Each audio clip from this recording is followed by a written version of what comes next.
Yo, JC. What's good? You know what my favorite number is? My favorite position, actually? 69. Welcome, everybody, to episode 69 of the iLLogical Sense podcast. This is your boy, Mr. Busby. And out here in LA, it's your boy JC, no hundreds. And it's a bright and beautiful day out here in sunny San Ho, where I'm at now. Are you alive? You smoking out there in LA? Like, what's going on? It's 84 degrees out here, bro. It's 84 degrees? Yeah. Wow, bro, it's cold as hell over here in the Bay, man. Yeah, it's when you're like, yeah, it's nice and sunny and, chill out here. I'm like, shit, must be nice. It's sunny out here, all right. Scorching. Fucking hot, like a sauna out there, man. You actually have the air conditioning on at least? No, I had to turn everything off so it wouldn't pick up the feedback on the recordings. But what ended up happening was, so I woke up extra early because I fell asleep early yesterday. Mm-hmm. I drove early, got my tires rotated, and I came back, and I was like, you know what? I'm coming back home in a couple of days. I might as well clean up the wood floors. So I'm sweeping, and I have one of them Swiffer mops. I get to maybe not even 3 minutes, and all of a sudden I'm in like a full-fledged sweat, and I'm like, what the hell's going on? Because I had just opened up the windows, and, just not to, because it's hot, I let air in while I'm here. Man, I looked at my Apple Watch, and that joint said 81 degrees. That was at 10 o'clock this morning. Were you wearing a hoodie like of you course, always do? Yeah. Wow, so that explains why your ass was so damn sweaty. No, it don't explain why I was out, because when I was out, it was only 69, 70 degrees. Oh, so God just has a sense of humor, and so I'm going to turn the heat up a little bit. I guess. See, like over here, it's been cold as hell. It's been disrespectfully cold down here in San Jose and shit. Disrespectful, like cold as hell, like a brick, like how they say on the East Coast. It feels like a brick out here, son. But yeah, like I got my Christmas tree last week, and I told you I really got the Christmas tree as soon as we were done recording. Only thing that sucked, well, because my lazy ass, I have all the ornaments out. I just haven't put it up. I just put the Santa Claus thing on the very top, and that's it. Right. That's the thing I hate about Christmas is just fucking decorating this shit, because that takes a lot of time and effort. You gotta be all precise and put the lights up. And it's only gonna be up for what, 2-3 weeks, and then we gotta take that shit down. That's bullshit. Man, I hate about it. That's why I want to get the fake tree, man. That's like I told you last week. My mom. I know. My mom only calls my brother and I in for one reason: just go grab the box out the side of the house, bring it in, and leave me the hell alone. And I'm good with that. I'm beyond content. My mom looking at me like, when the fuck you gonna put the shit up on the tree? I'm like, damn. All right. Well, you know who's gonna be celebrating underneath the tree and popping bottles this season? Black excellence, bruh. The iLLogical Sense podcast would like to congratulate the new mayor of Atlanta, Miss ATL Keisha Bottoms. We would like to give her a full-fledged hand clap on that. That black excellence clap. She is the second African-American woman elected for the position, the first being Shirley Franklin, which occurred in 2001. And as my co-host and partner in crime so eloquently put it, it's black excellence, baby. Hell yeah. You gotta support black. Of how dark this country is right now, it's nice to see a little glimmer of hope happen. Hell yeah. Shout out to her. Shout out to everybody in Atlanta. ATL Hope. ATL Hope. And also, Time Magazine revealed, when we just keep it on women, Time Magazine revealed their Person of the Year, and they call them the Silence Breakers, a.k.a. hashtag Me Too. Yeah. So they dove into that. A lot of people were initially questioning if they were going to give Tarana Burke the credit, since, she's African-American, and they were wondering if they were going to give her the credit because she created the hashtag Me Too. And sure enough, she was one of the 5 women that was on the cover, and they gave her a nice piece in the midst of it.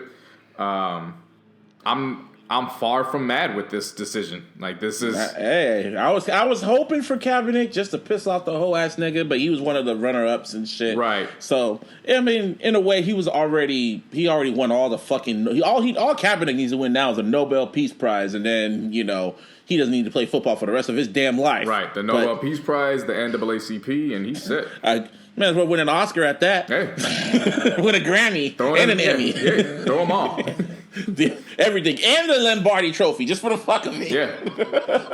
Everything. Basically. For taking a damn knee. But shout out to all the women and all that. And this topic, I still don't know how to feel about it. I had like a whole speech prepared, but now with these little breaking developments, I don't know. It's wild, my nigga. Like it just got wild. Wild. It went to 0 to 100 real fucking quick. So over this weekend, there was a viral video that went out of a young boy named Keaton Jones. That's how you say Keaton, right? Yes. Keaton Jones. His video came out of he's from Knoxville, Tennessee. And disregard that lawnmower. They just decided to fucking put the lawn. Oh, hell no. Oh, hell no. I feel like throwing a fucking chair. I'm mad.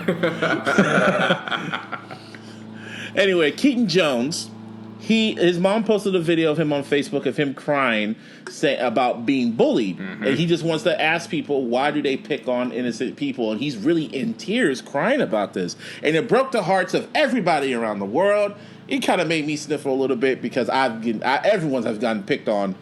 Of course. Excuse me. Ugh. Everyone's gotten picked on at one point in their life when they're in high school, middle school, elementary school, all of that. And, everyone was him. I even posted on Instagram saying we've all been Keaton Jones once. Right. And on top of that, it went viral. And, celebrities from Cardi B to Justin Bieber to even like Hollywood executives were inviting him to the Avengers premiere and all shit like that. They were all reaching out to him saying, hey, we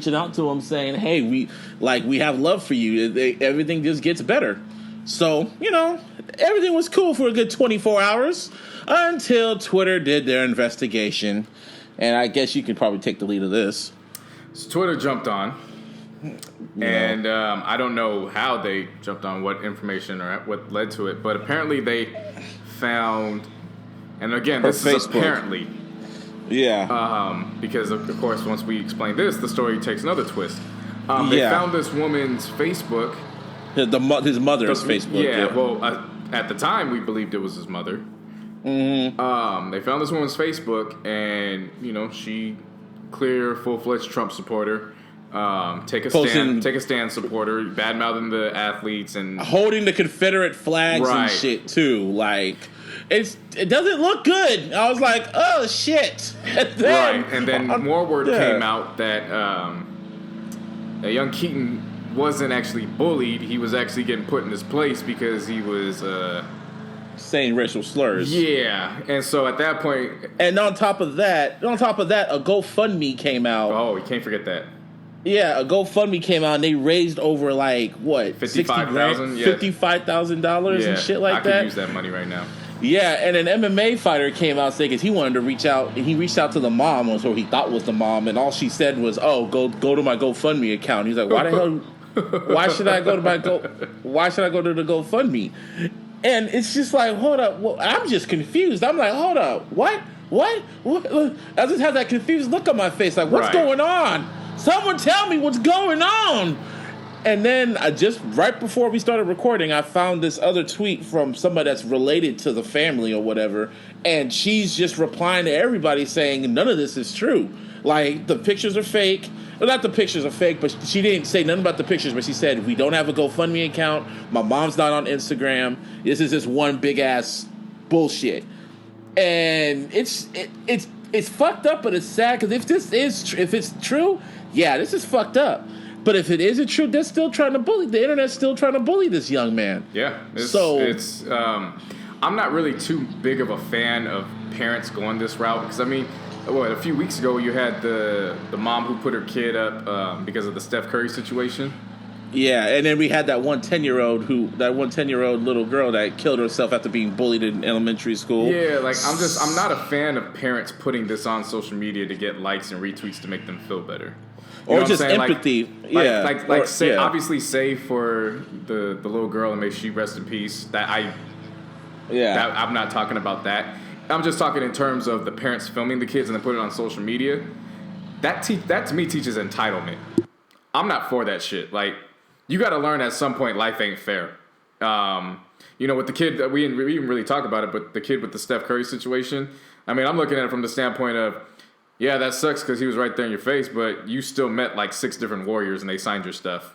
Like, be appreciative. And on top of that, you were just like waving the T's like Steph, da da da da. And Alicia Curry came out and said like, nah, he was looking for somebody, right? And he always has tunnel vision when he does shit like that. So it was nothing serious. Like, don't take it serious, bruh. Right. Even though he did come off as an asshole. Yeah. But, so you got that, and then of course this situation says, I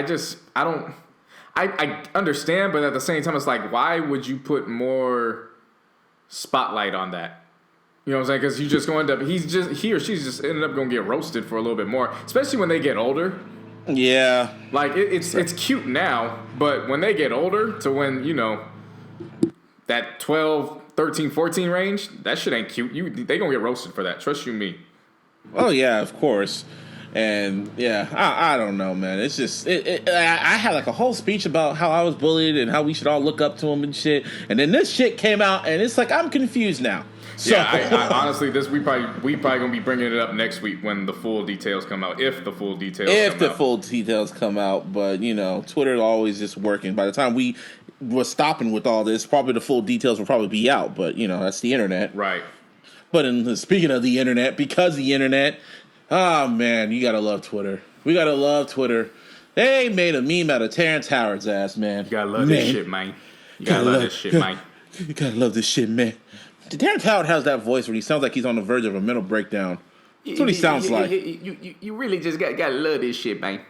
No, he doesn't sound like that. He just like I'm trying to. I hear his voice in my because I have that hustle and flow intro. It's just because man, haters do this, man.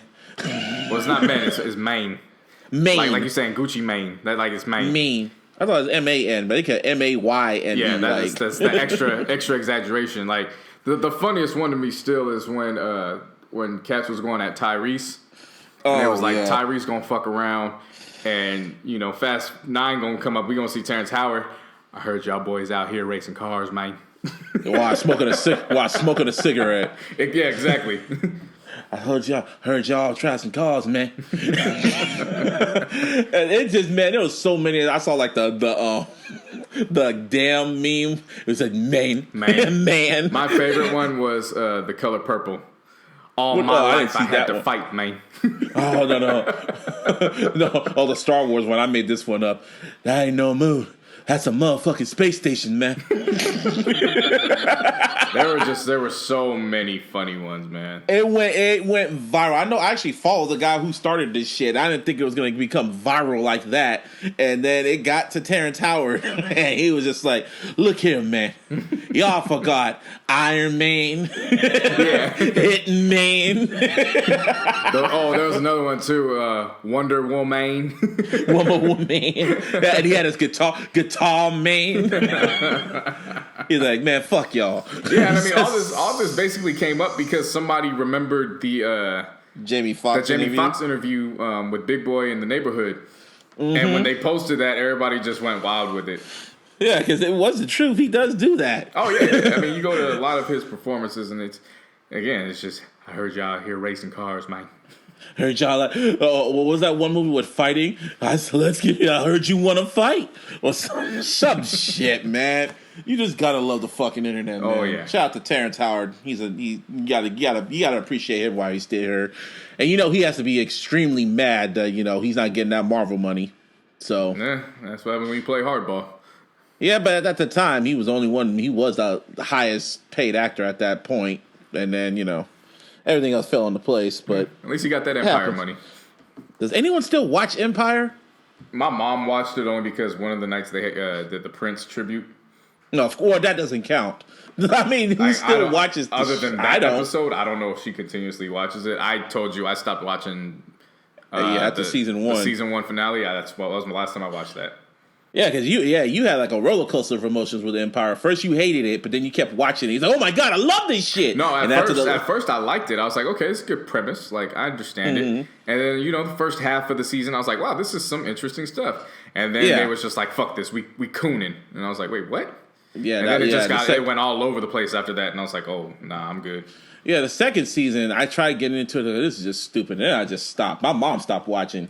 So because it really just went all over the place. Right. So it's just, I don't even know why it's still on, to be honest. But hey, they got to get their money somehow. It still gets ratings. Somebody out there watching it. So, yeah, because someone even said it on Twitter. Does anyone still watch that shit? Because at one point, you remember, it was like the biggest thing on sliced bread. They were like breaking ratings records like every fucking week. Oh man, it was at one point it was Empire versus Power. Yeah, I don't even know why. It was like different premise, but now it's like you know who has the better show now. Yep. But yeah, anyway, the year's coming to a close. Christmas is in a few weeks, but a lot of music is coming out. A lot of music. A lot. So of course, music. you know, everybody knows if you are a loyalist to our show. Number one, we appreciate you.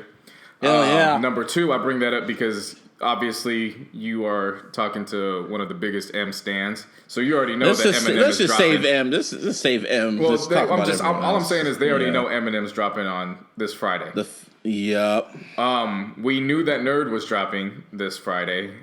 Mm-hmm. What we weren't anticipating was Jeezy coming out of nowhere and saying, "Yeah, I'm going to drop my album Pressure on Friday as well." And I'm like, "Yo, the Snowman about to drop? Pastor Jeezy?" Not only that, he has a whole bunch of features on there. And when I was reading the track list, I was like, okay, it was like typical Jeezy until I got to track 12. And I forgot what the title is, but I just know who's featured. It said Kendrick Lamar and J. Cole. Yep. And now I'm like, these niggas are playing with my emotions again. Don't play with my emotions, man. Yeah, so that is, Busby said, that is track 12, which is titled American Dream.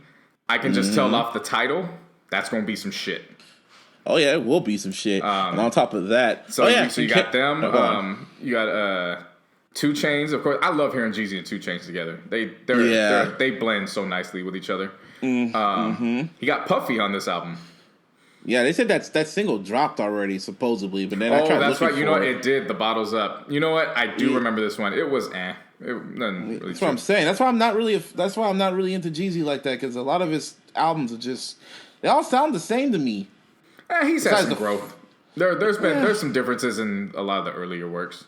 Yeah, he's not as. I mean, he did take time off to fucking work with YG and shit like that. So yeah, so YG makes he reappears within the discography on a track.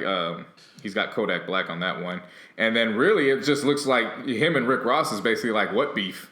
They're like BFF now. They're like how Jay-Z and Nas was after their beef. Every single project they have dropped since they have closed the beef, they have been on each other's projects ever since.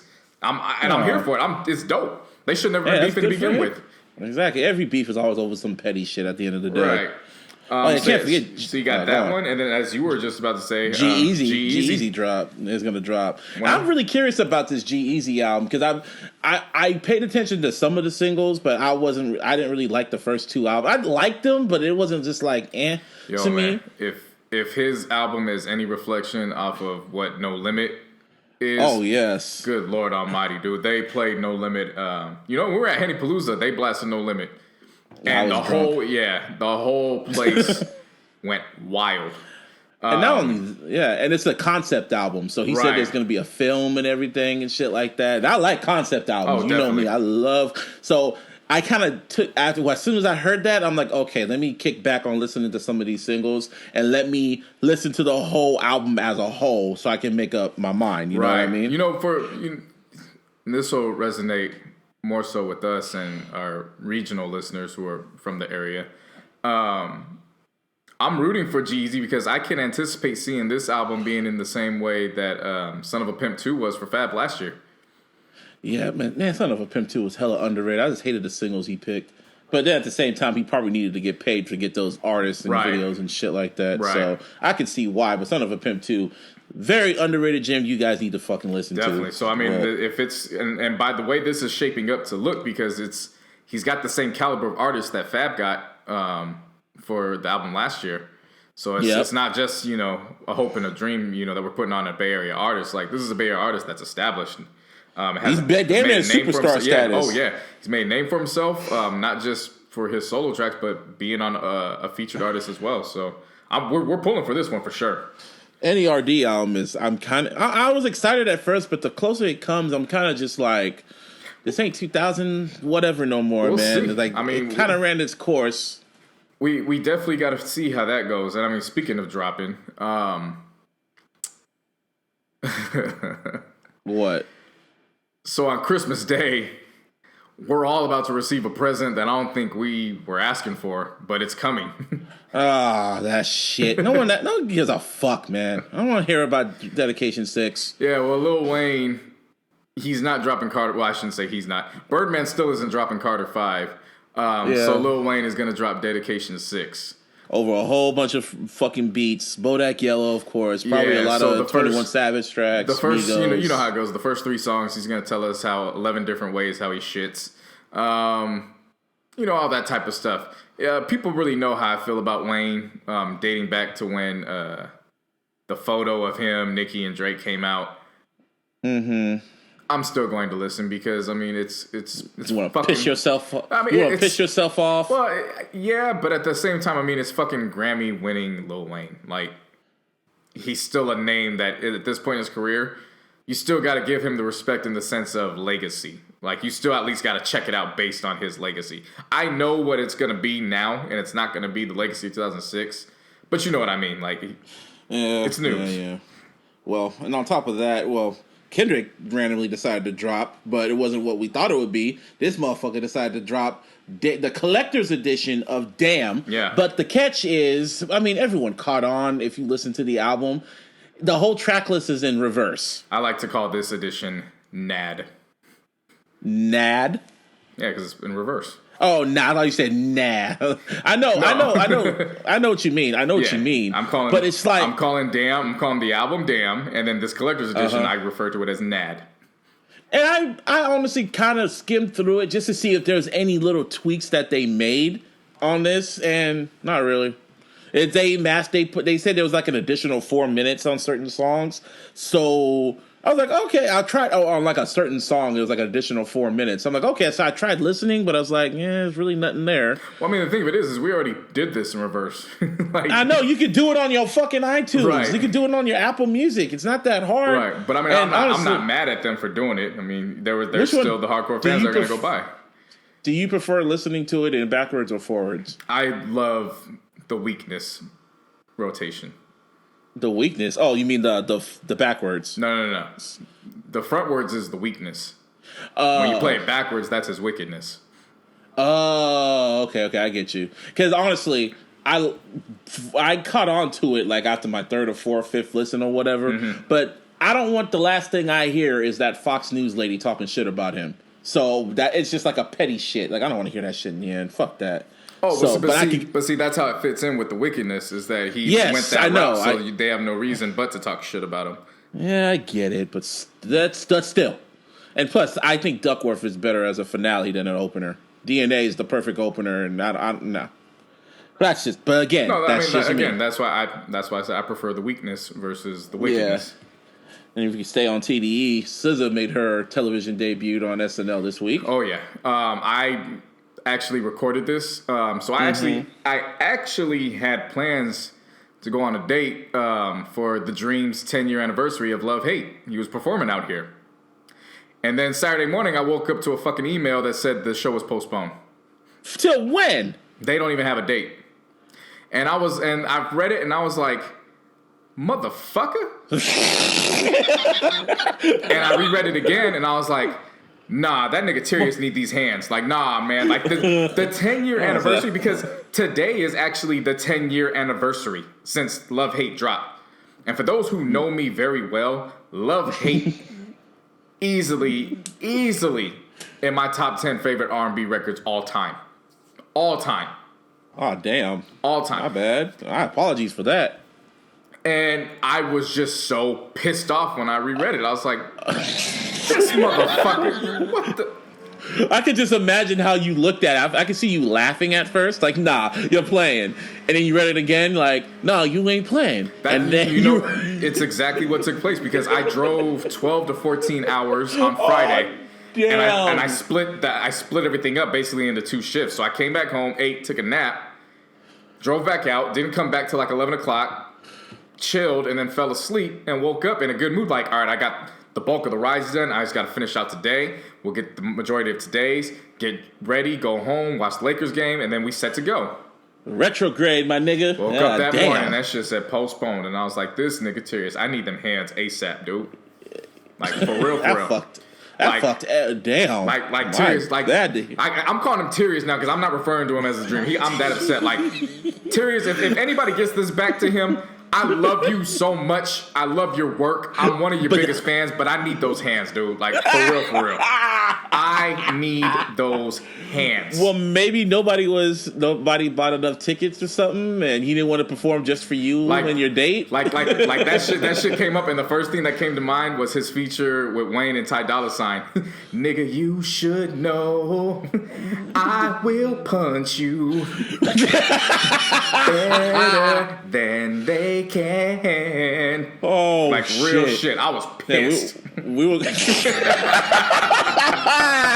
Oh shit! Oh man, I'm knocking on wood for Saturday, man. Don't. Oh please, God! Oh my God! Please. No! Just shut up! Just shut up! That's my money. Shit, man. So we were talking about SZA and how yeah.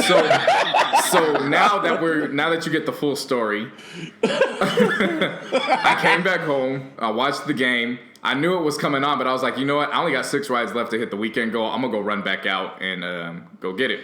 When I came back, I was exhausted, so I crashed out. So I watched the performance yesterday. Couldn't be more proud, man.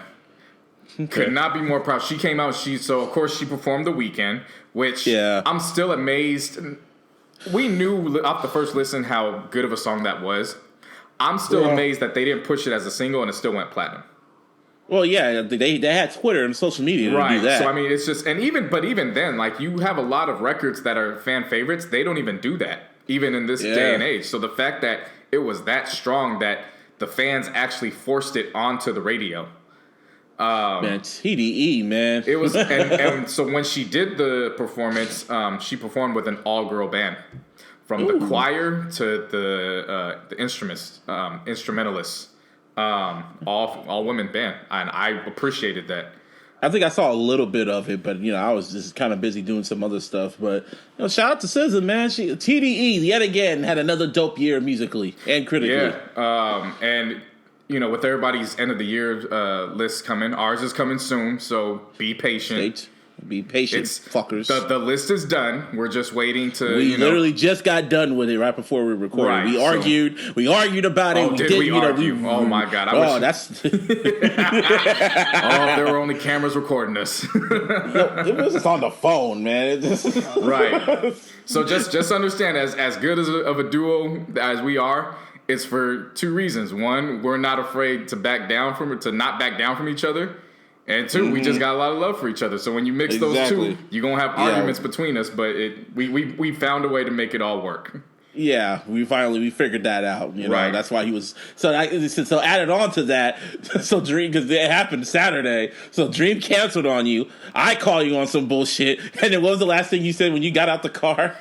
Oh my God. To top it all off, we ended a 45-minute argument. I take 3 steps out the car and then just look around and just yell out, "Motherfucker, I forgot to get food."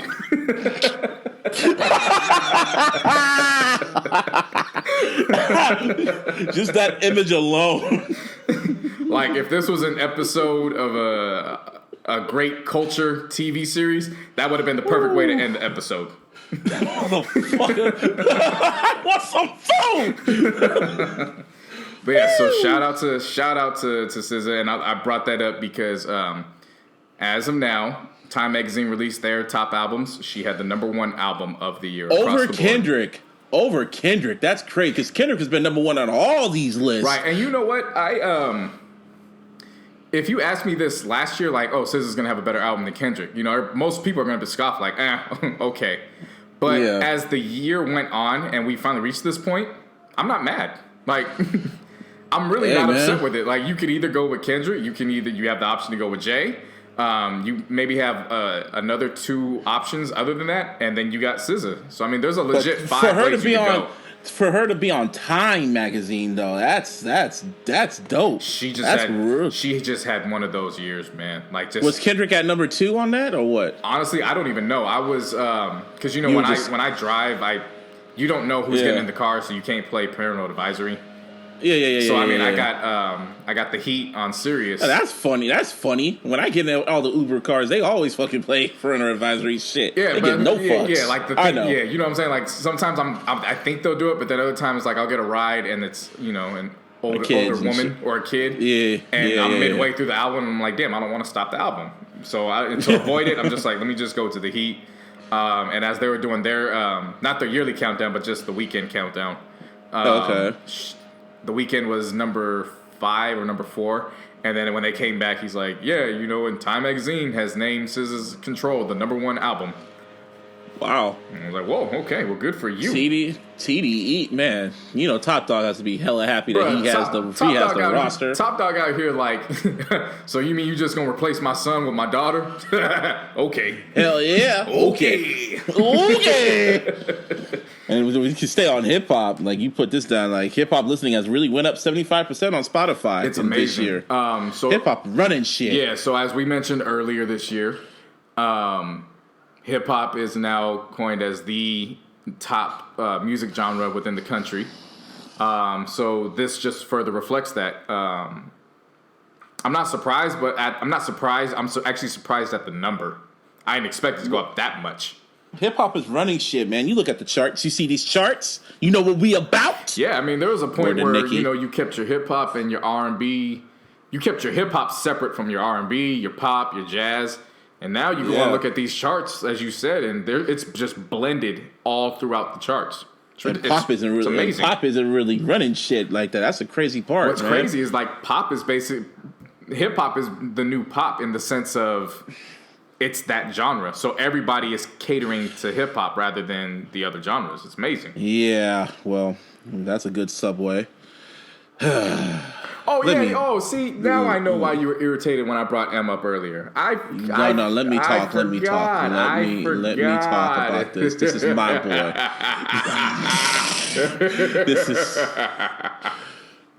This is my boy. So, Eminem's album is coming out this Friday as we're recording this, and he released a track list. Don't say nothing. He released a track list. So when I heard the track list was coming, first, this is how it happened. 2 Dope Boys posted, this is the rumored track list. So I look at it. Now, I'm an M stan, and I know stans always post like fake track listing and shit like that. So I saw the track list. Yeah, with the MCs and everything. That's a lot of dedication to troll like that. They go through the graphic arts. They do all types of shit. Like, a lot of time was spent putting this shit. They're good at that shit, dude. Like, they're really good. Like, it's like, damn, you guys do not have a life, and you doing all this shit just to get attention. Like, they make up track names and shit and features, and actually the numbers of how long the track is and shit. Like, they go in depth. It's crazy. Yeah. So I saw the track list and I saw the features, and it didn't just say Beyonce. It said Walk on Water was the opening song. So I was like, huh. And then I saw the features, and I'm going to list these features off for y'all, everybody.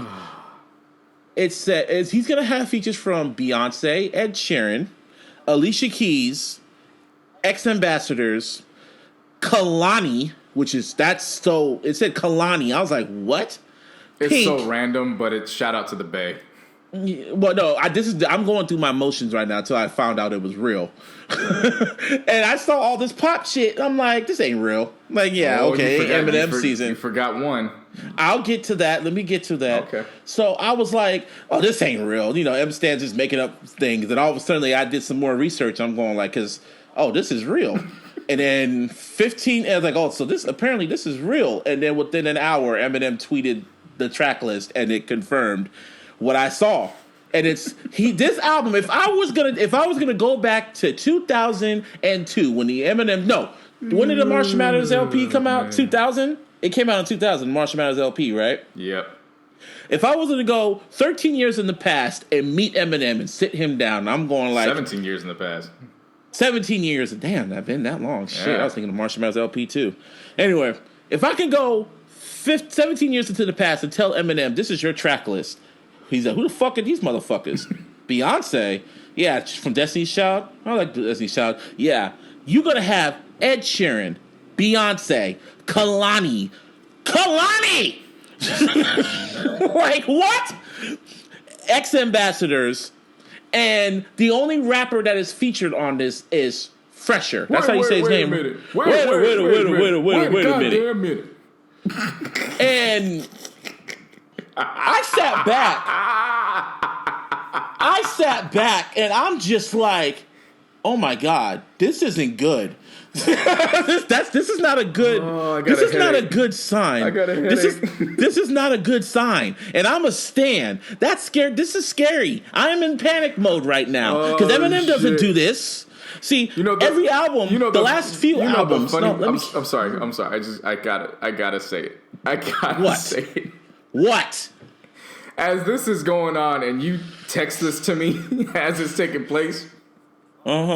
It's perfect that these Terrence Howard memes came up because I'm just looking at it now like, I heard your boy's track. This is really true, man. Oh my God, he has Pink on this. It started on Recovery when he had Rihanna on there. And Love the Way You Lie, it annoyed me because I think that was M's first real pop record, in my opinion. That was his first real. But it worked. Love the Way You. Yeah, it worked because he was still himself, and it still managed to cross over.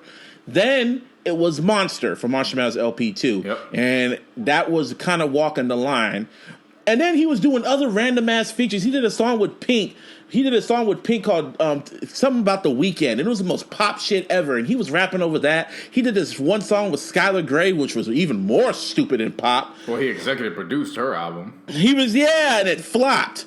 And it was just like, and he's always trying to make. Oh yeah, Skylar Grey's on the album too. Like at this point, I really think M and them are fucking because he's really trying to make Skylar Grey work. Skylar Grey is like Fetch. It's just not gonna happen, bro. Well, damn. I'm sorry, Skylar Grey's just not gonna happen. So at this point, I really think Marshall's fucking her.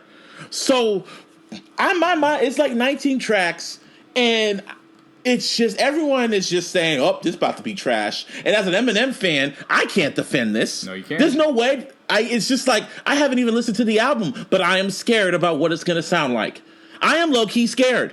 So, a new track came out on Friday. Actually, it was like a huge backlash.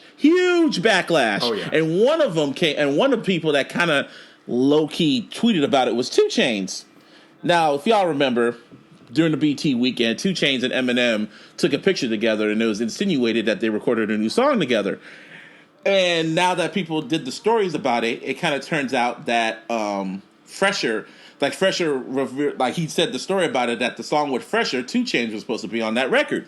Mm-hmm. So I guess 2 Chainz was a little. He kind of he did a little subliminal shot that he was upset that he got cut off the record, and Fresher even came out and said that when he heard 2 Chainz verse, it was fucking dope. It was amazing and shit like that. And everyone was thinking that M's an asshole for cutting the verse and shit like that. Right now, I did some investigating. I kind of stumbled across it, and I saw this interview 2 Chainz was doing about his encounter with M and in the studio. And pretty much from what I gathered, from what I heard, apparently 2 Chainz met M. They were in Rick Rubin's house in the studio, and all M wanted him to do was the hook. Okay. But he didn't want to, I guess he kind of didn't want to do the hook or whatever. He wanted to read a hook or whatever, because I guess M heard 2 Chainz, so he wanted him to do the hook. So he kind of did it, but he wanted to do a verse. So when M went outside, or he went outside, he went into the studio, told the engineer to mute M's second verse, and he just rapped his own verse around it. So M was, I guess from how he was talking, M sounded cool, and he said, yeah, you could do a verse, we could do it on a remix or whatever. 2 Chainz is like, I don't do no remix. His ego got in the way. Right. But from what I gathered, from what I heard 2 Chainz story, it kind of sounds like to me, M was just being nice to him and let him record it. But when he actually sat back and listened to that shit, he was like, yeah, cut that shit. So, Fresher, that's so random. I don't know how it's going to sound. But Anderson .Paak was kind of mad, too. And I can understand that because he's on Aftermath. Right. But I don't know how that was going to work because M and Anderson .Paak what makes this whole situation even more funny was you were so hopeful when all of a sudden the track list for a Disc 2 came out. I wanted that disc to be real so bad, but I knew it was fake. So the track list comes out, and the way we found out about it was Crooked Eye. Yeah. He posted and he goes, "What's this?" and he's looking at it, and it features some names that we like hip hop heads we're good with, Dre. We saw 50, Redman, 2 Jay-Z, Chainz, Redman, J. Cole, and even Slaughterhouse. So when people read it and they saw Crooked I post it, they're like, "Oh shit, this is authentic." But he was legit asking the question. Like he wasn't playing around. Like he was like, "What is this?" So he did some more research, and who did he talk with? Paul. No, he called Paul, told him about it, and he went on Hip Hop DX and their little video stream podcast and said it was fake. Okay. And as soon as he said it was fake, I turned the shit off. So they revealed the track list, and even the the cover art, and even the cover art looks like a struggle. It was with an American flag and M in the background with his head down, like he's just listening to the final product. Like, damn, I'm about to get roasted. So and they revealed the next single, which is called Untouchable, and honestly, it kinda gives me hope. Okay, kind of. It kind of does. You heard the track. It's more self-conscious. He's kind of talking about police brutality and how racism society is against black folks and shit like that, which is kind of. Do you think it's kind of long overdue, or he kind of already knew it? Because he talked about it on White America. This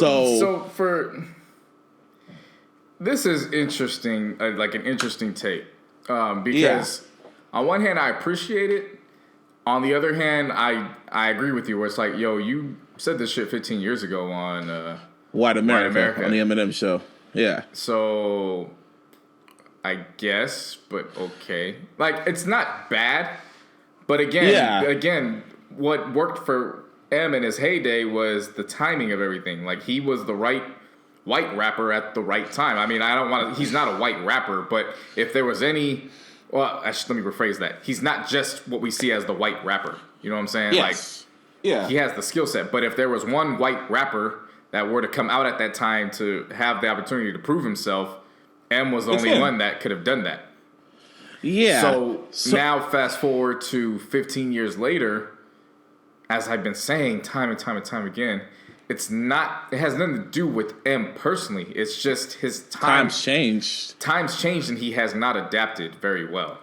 And what's on top of that is that he did that. I was just kind of mind boggled about why they released "Walk on Water" as the first single, when clearly you can tell it's just the intro track to track 2. Right. But then when I told you, I really feel the label just jumped on it because they saw Beyonce. That's who they saw. They didn't care about how the track sounded.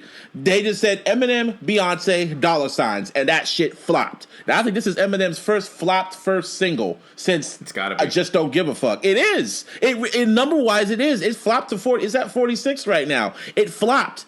So it's like that's a bad sign. Yeah. So I was saying straight up, like when I heard Untouchable, I was like, why wasn't this released right after the fucking freestyle? Right after the BET freestyle. My thoughts exactly. Where it was, this. Again, he's pretty much said this already earlier in his career, but I'm not mad at it. It was something that hip hop heads can appreciate. The length of it though is just way too long. I mean, it's a 6 minute. Yeah, 7 minutes. I'm thinking I was expecting some lyrical miracle rap god shit. He's still doing that choppy flow shit, bro. It's so annoying, and I'm just saying, like, what happened to you as a fan, a stan? I'm getting my stand on right now. I'm about to write him a letter because I went back and watched the second half of his career from Relapse to Recovery, and I just wanted to pinpoint what the fuck happened to your flow, because you were rapping normal during Relapse. You were rapping normal during Recovery. And then it's like all of a sudden within time, it just started you started rapping hella fucking fast for no fucking reason, like you were Twister. And then it just like you started getting more choppy and you're trying to figure out words to say. And it's like, dude, what the fuck happened to your flow? Are you having Alzheimer's now? Like, what the fuck? Yeah, it's that's just how it goes. Hov is 47, man, and he's still rapping normal. So what's up with you, Em? Like, again, it's just some can adapt, others can't.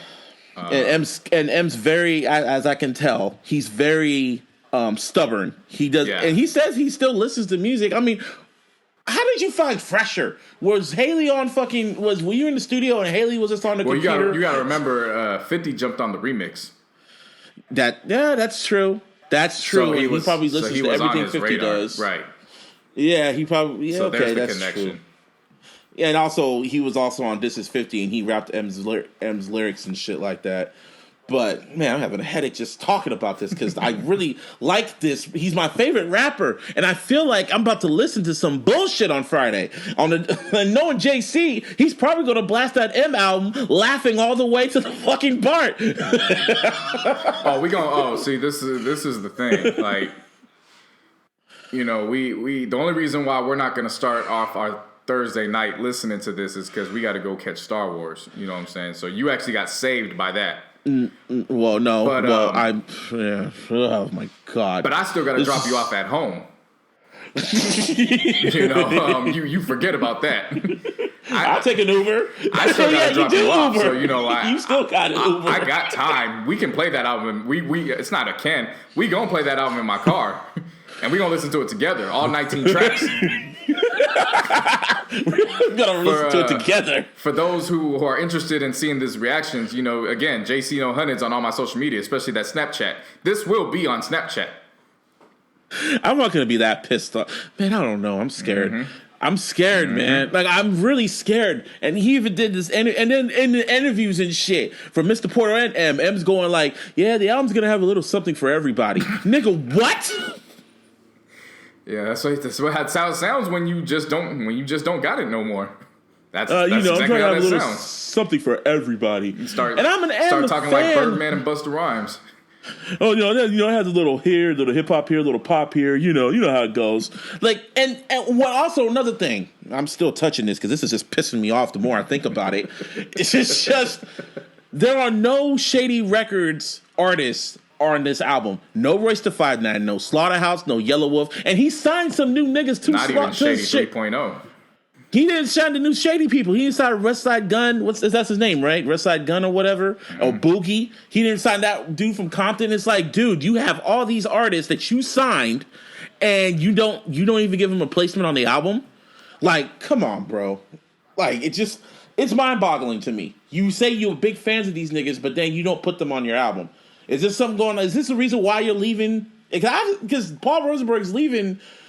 I'm not leaving, but he's about to become the president of Def Jam. So is M going to convert over? Is he just going to?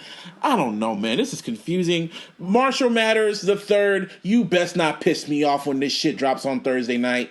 Oh, nigga, I swear to God, you better not piss me off. I'm going to listen to fucking Relapse on fucking repeat. You good? Okay. Yeah, I'm better now. Got that out your system? For now, until next week. I mean, look at the bright side. I mean, you're not washing dishes, cooking meals, and other forms of cheap labor like Meek Mill is doing in jail. Meek Mill's ass. At this very moment, actually. And I want to say this.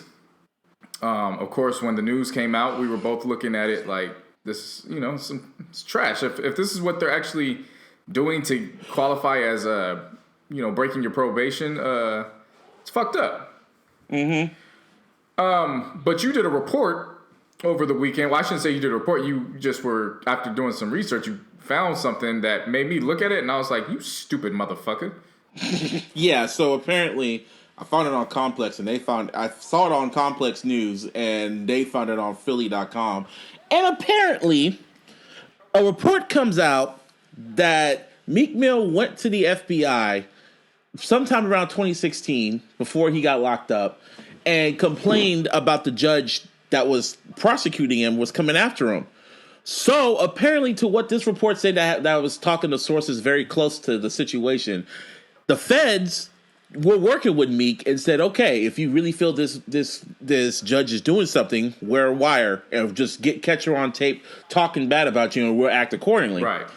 This whole ass nigga said, nah, I don't want to do that. He didn't want to snitch. I mean, pretty much. It's okay. Let's break this shit down. Number one, it was not snitching. For those who do, oh my God! Like every time I hear that, you want to know how many men? You should see my mention of the little street niggas. I saw, man. I saw it. Snitching just because you tell doesn't mean you snitched. Snitching is when you're a part of the fucking crime and then you rat everybody else out to get an easier deal. That's snitching. Yeah. And he didn't do crazy, any dirt with the fucking judge. That's not snitching. He was going to work with the government to get rid of the judge he's supposedly prosecuting him and sending him to jail for the wrongful reasons. Those are the type of people that almost like it cancels out. You're snitching on another government official. Like that's not snitching. Like what confuses me the most about this shit, like this is so fucking perplexing. Oh my god, it's perplexing. Is that? And now you get mad. Oh no, I'm very fucking pissed off and irritated with this stupid ass mentality because the same cats that are yelling out, "Stop no snitching, stop snitching." They're the ones that are snitching. When the motherfucking police killed one of our innocent people from our community. You don't want to snitch. No. You don't want to say you did it. I'm talking about when actual police brutality takes place. Oh, yeah. They're the first ones usually to yell out. They need to snitch on themselves. They need to hold themselves accountable. Nigga, well, here's your chance to... just keep going. I'm getting pissed off. Oh, no, I mean, we will get more pissed off. We both on that pistocity. Yeah. Fucking, I was going through my mentions and I'm seeing old little niggas go like... certain niggas are like, yeah, man, Meek's a real one for that. And I'm just like, what? And I'm like, what do you mean? So I just wanted to show everyone how stupid this mentality is. Explain to me, how is he a real one? Excuse me. He said, yeah, if he snitched, then they'll go against everything he said in his songs, man. He'll never be welcome back in the hood. So yeah, he had to be a real one to sit it out and let justice do its work. You stupid motherfucker! Really? I wanted to say that, but I didn't. And I was like, you do know he's snitching on a government official. You do get that, right? And he was just like, hey, snitching, man. Don't matter who it is. Man, really? Even if it was snitching, who would pass up an opportunity to turn in a crooked government official? Who? Who in their right mind? Who? After what they did to Martin Luther King, the Black Panthers, this is the stance you gonna take? Seriously? Nah, you ain't a real one if you do that. Nah, man, this is for Dr. MLK, you know what I'm saying? Malcolm X, Fred Hampton, Huey Newton. You know what I'm saying? This is for all of them. You damn right I'll be in that stand with a damn wire talking about, yes, right over there, pointing. That one, the crooked ass one. So people didn't believe this is true. But when you just look at Meek, he looks like a stupid motherfucker. He didn't have the right people around him. He surrounds himself with hood niggas. And he looks stupid. Even that picture they had of him on there, he looks like a fucking idiot. So I mean, I don't know what to say. Like, hey, get your man Twitter. That's Black Twitter's favorite man. You want to make him into one of the big time? Yeah, get your man. Idiots. Next fucking topic. Next topic. Pissing me off. Well, in lighter news, speaking of me, Nicki's ex, the Motorsport video dropped. Motorsport. You adore. And video came out randomly, and it showed what's her name. It was very futuristic, very Blade Runner-ish. Yeah, very 3017. It was cool. Cardi killed. That was the best part of the whole shit. Cardi killed it, just like her verse. She killed it. And Migos were just the Migos, looking like a fucking futuristic blouses, Prince Revolution ass niggas. It made sense to have Cardi walk in on Offset scene, and then they share the airtime. It made perfect sense. Yeah, it made perfect. And then you had, Nicki just looking like a fucking... What did I put here? Nicki's ass looking more fake and trash. That's exactly what it was. Yeah, it was just... That's what I wrote. It was Nicki, and then it was the ass. It was just there. And I was like, wow, it really got bigger. It got bigger. Like, she just put... Either it was the outfit, or maybe she's been eating. Nah, she hasn't been eating. They just been pumping that shit. Yep. So, I don't know what else to say about the video. I mean, the video is out. It's not going to help. Yeah, whatever. And if we could talk about Migos still, they got beef with Joe Budden for whatever fucking reason. It's not for whatever reason. I mean, it goes back to the BET Awards. He didn't do nothing but drop that microphone. I mean, but you gotta understand that's blatant disrespect. Like that's just blatant disrespect. You know what I'm saying? You can't do that to cats like those three. But they couldn't hear him, and they already explained what happened and shit like that. And it's just right. But I mean, it was how he did it. Like he could have. I'm not saying he was wrong in dropping the mic, But he could have dropped the mic because he was pissed off. Then he could have looked at them and been like, the sound's fucking up. I can't hear you guys. And then he could have walked off. You know what I'm saying? Like, at least just give an explanation. Don't but just... you know how Joe... But you know how Joe is. Yeah, we all get it, yeah. It's Joe, so I mean, it is what it is. But at the same time, that don't fly with niggas that are from the streets. Yeah, so yeah, and all that other shit. So I guess they released... Well, what's the song called again? Ice Tray. Ice Tray. So Ice Tray is on the Quality Control music compilation that we'll get into a little bit later. Track number 3 is Quavo and Lil Yachty, Ice Tray. And the hook is just it's just Quavo on the track. No, it's Lil Yachty's on that mug too. It wasn't by accident. It was not by accident. He was on there too. Yeah, and the hook is just like niggas is if a nigga hate him, call him Joe Budden. Pussy. And it was so random, like what? And they even went so far that they're filming a video for the song. And they went along and they're going to spoof Everyday Struggle. But the title is Old Rappers Struggling. And they got someone looking like academics. They got a Nadeska standing. And they got someone dressed up as Joe Budden. Two things about this. Number one, it's clear that Everyday Struggle and Quality Control are a pipeline for each other. Like, they get each entity gets a lot of publicity when the other one is talking about them. Yes. Really, actually, 3 points. The second point, I actually forgot Lil Yachty was Quality Control. And so this compilation came up, and I was like, oh, yeah, he is signed to them. Number 3, it's not by accident that they chose this song to be on the snippet trailer that they put on Twitter. It was not by accident. And when I heard it on the snippet trailer, I heard it and said, oh, you got my attention now. Like that was the whole point. That's all I need to know. They even went as far as to posting the cover art for the single with Joe Budden with a drawing of Joe Budden with a pump it up tattoo and him in the tank top holding rocks and shit. Right. And it's just like, Joe Budden, he claims he's retired for whatever reason, but he ain't rapping. He's just trolling them. Yeah. He's slow. He answered back to it on the Everyday Struggle the next day, and he just pretty much laughed at it, and he just said, "Mumble, young man, mumble." Yep. hit him with a good shot.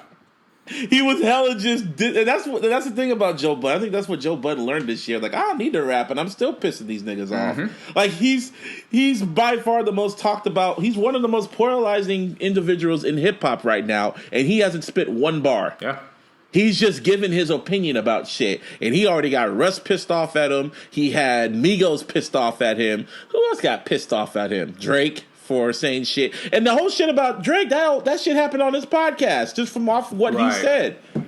So, yeah, he's laughing about this. And by doing all this, what Migos just did, they immortalized Everyday Struggle now. Now that show's going to be around for a good while now. Yeah, if I'm Joe Budden, I'm sending them out champagne, Hennessy, weed, whatever they want. And then I'm going to Complex right after, and I'm like, yo, you see this shit? I need that bag right now. Oh, yeah, especially for the Friday shows, because I do not want to see academics talk to one of the talking to legendary rappers about some more bullshit. But basically, whatever. And then to top that off, Quavo finally announced the title for the collab album with Travis Scott. It will be called Huncho Jack Huncho. How do they come up with these names, man? I don't know, but hey, I'm... you know me. I rock with Quavo, and I rock with LaFlame. If it's going to produce in 2018, I'm here for it. I'm good to go. Yeah, they always talk, and they just fucking do shit without talking. Just record the album first, and then talk about it. But, they got to get buzz out. But you know how that shit goes. And finally, one of my favorites right now, one of your favorites right now, Atlanta Season 2 is coming very soon. Apparently, it is. It's coming. Supposedly coming very soon. They've already started the digital promo first, so we don't have any trailers or commercials yet. But the actors, the writers, and the producers are all out. They're hinting very heavily about season 2. Very, very heavy. Well, it's not. Because Childish Gambino came back on Twitter very randomly and posted the Harriet Tubman money or whatever. And they said season 2, Robin season.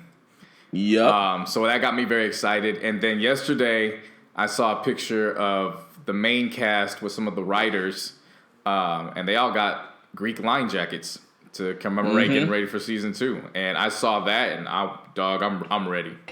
We all ready. And what's his name? Who's the dude that plays? He was in Get Out. Can't even pronounce his name. Keith. When he got Keith. He was first. He said February 2019. Then he put 2020, and now he's just fucking around with everybody. Oh, so he out here living his best life. Yeah. So pretty much, I have a feeling they already filmed everything, or they probably. They were already in the process in September. Okay. So Yeah, he's already got that Star Wars bag. Yeah, no, it's not a situation of them getting ready to film. Like, it's getting ready to come on TV pretty soon. Oh, so so Gambino already got that Star Wars bag. Yeah. And I'm kind of happy that, Insecure and Atlanta's coming out, because it came out that Game of Thrones ain't coming back to 2019. And I just caught up to Game of Thrones. Like, the final season's going to be in 2019 and shit like that. So we got Atlanta, we got Insecure, and we got Power all next year. About Power. So yeah, they're already hinting about season 5. So it's going to be great for black television. Oh, yeah. Now, speaking of Atlanta, it's a perfect segue into sports. To kick off week 14, we had Atlanta versus the Saints. And you know how coaches always tell you to hold your cool and keep your composure because you don't want to let your team down? Of course. Yeah, the Saints coach, Sean Payton, he forgot all about that shit. Ended up going out to the field, costing them a 15-yard penalty. Ended up to Atlanta winning the game in overtime. Womp womp. Yeah, that's basically how the week started. Quick recap going in. I told you about your Niners once they got Garoppolo. You didn't want to listen to me until you saw we the got result. ourselves a motherfucking quarterback. But I bring that Just up give us because I don't know who. I forgot who the defensive player was from your team. But he hit Tom Savage so hard that it looked like Tom Savage was having a seizure on the field. Yeah, man. I don't know what he did. I think he just, when I looked at it, it was just a regular ass tackle. Is this how he landed or something? He was just shaking it like fucking Michael J. Fox. Yeah, and quarterbacks were just going after that. Quarterbacks just kept falling after the way. I mean, you had the Bills going up against the Colts in the snow game, and Nathan Peterman just got blasted.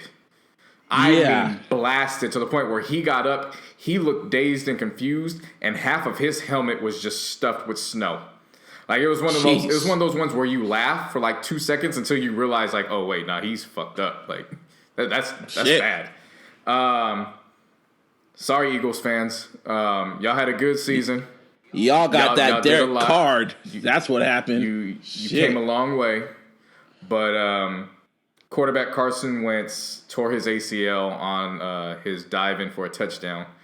ACL in the third quarter. What's amazing to me about that though is that he went back out and he threw and completed the 2-point conversion right after, and then he was done on some Kobe shit. So prayers up to him. Hopes he recovers well.